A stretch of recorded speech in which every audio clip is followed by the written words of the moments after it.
आप सबका बहुत बहुत शुक्रिया। सबसे पहले तो आप सबको मैं बहुत अंदर से ब्लेसिंग देती हूँ। और एक बात हमें समझ में आया, आप सबको स्टोरी अच्छा लगता है, इसलिए मैं ये जितनी भी स्टोरी अपने शब्दों में, अपनी आवाज़ में, अपनी लिखाई से मैं आप सबके सामने लाती हूँ।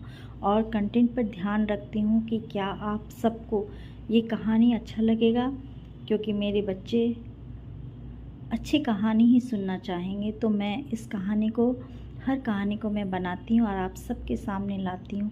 तो मुझे खुशी होती है कि आप सब बहुत प्यार से सुनते हैं। और दूसरी बात, आप सब अपने चैनल को इतना प्यार कर रहे हैं, इस चैनल में कोई प्यार की कमी ना हो, रिस्पेक्ट की कमी ना हो, इसके लिए मुझे बहुत ध्यान देना पड़ता है।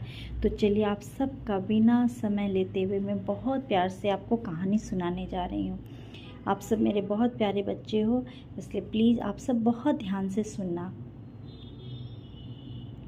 राजा के पास सब कुछ था, लेकिन एक रात उसे समझ आने लगा कि खाली हाथ ही जाना है। रात का समय था, पूरा महल सो चुका था, लेकिन राजा की आंखों में नींद नहीं आ रही थी।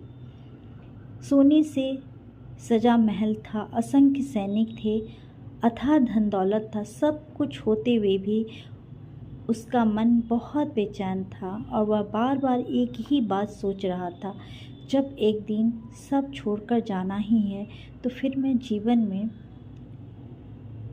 सच में कमा क्या रहा हूँ। वो खुद से प्रश्न करने लगे कि मैं जीवन में क्या कमा रहा हूँ।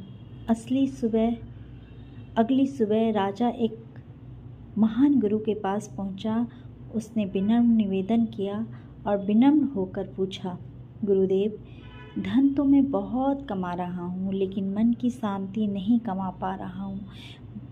मेरे भीतर एक खालीपन महसूस होने लगा है।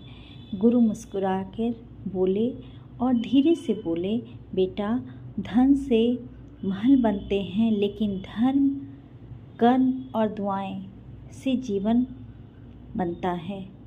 राजा शांत होकर सुनता रहा। गुरु ने फिर कहा, अगर जीवन को सही दिशा देनी है तो केवल राज्य नहीं, किस रिश्ते को भी संभालना सीखो। समय बीता, राजा ने गृहस्थ जीवन अपनाया।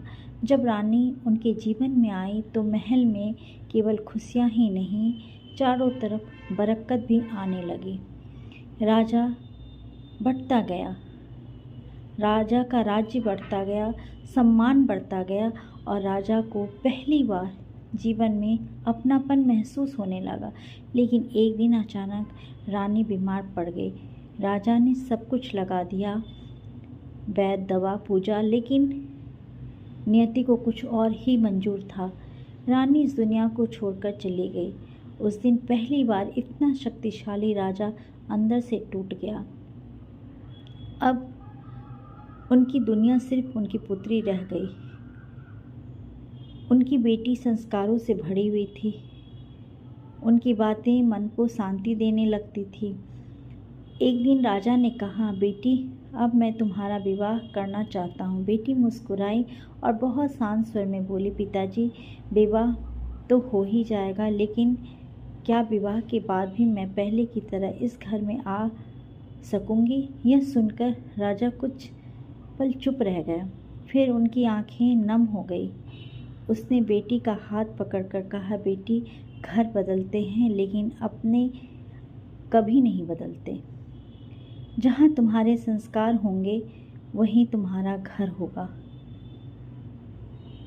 और उस दिन राजा को समझ आया, जीवन में सबसे बड़ा धन सोना चांदी नहीं, बल्कि अपने लोग, अच्छे कर्म और दिल से मिली दुआएं होती है।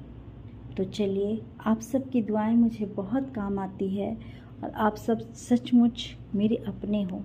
इसीलिए मैं हर कंटेंट में ये हमेशा कहती हूँ कि आप सब बहुत प्यार से सुनते हैं, बहुत रिस्पेक्ट देते हैं। इसके लिए मैं बार बार आप सब से यही कहती हूँ कि आप सब फिर इसी तरह अपने चैनल को आगे बढ़ाना और प्लीज़ आप सब अपने चैनल पर ऐसे ही बने रहना। बहुत